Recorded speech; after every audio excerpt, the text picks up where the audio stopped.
सिर्फ भारतीय रहेंगे। रोहिंग्या मुसलमान वापस जाओ।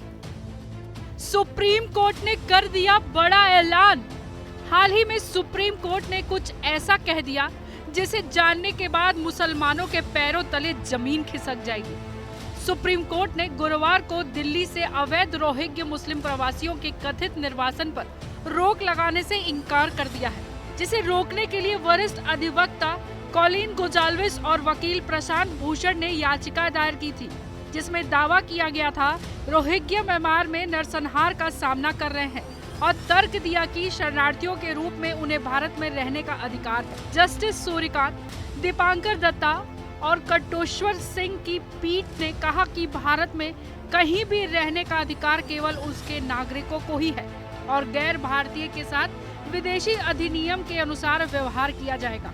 अदालत ने याचिका पर सुनवाई के लिए 31 जुलाई की तारीख तय की है। सॉलिसिटर जनरल तुषार मेहता ने अधिवक्ता कन्नू अग्रवाल के साथ पीठ को बताया कि सुप्रीम कोर्ट ने पहले असम और जम्मू कश्मीर से रोहिंग्या मुसलमानों के निर्वाचन पर रोक लगाने से इनकार कर दिया था, जब केंद्र ने भारत में उनकी उपस्थिति पर सुरक्षा चिंता व्यक्त की थी। साथ ही राष्ट्रीय सुरक्षा पर पड़ने वाले प्रभावों को उजागर भी किया था।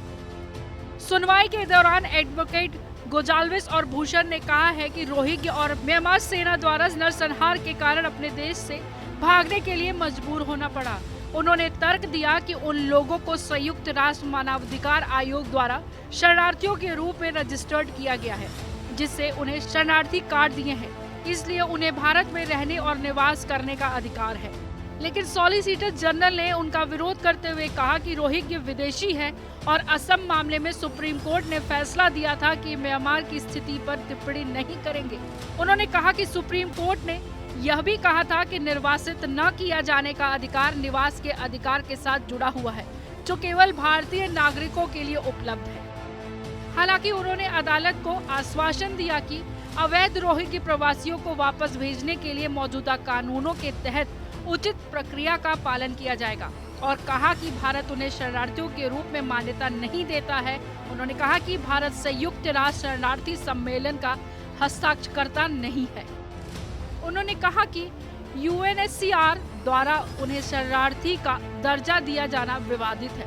पीठ ने कहा कि अनुच्छेद 21 के तहत जीवन का अधिकार रोहिंग्या प्रवासियों को उपलब्ध है, लेकिन वे सभी विदेशी हैं जिनके साथ विदेशी अधिनियम के अनुसार व्यवहार किया जाएगा। तो आपकी इस बारे में क्या राय है, हमें कमेंट कर जरूर बताइएगा। ब्यूरो रिपोर्ट, जनतंत्र टीवी।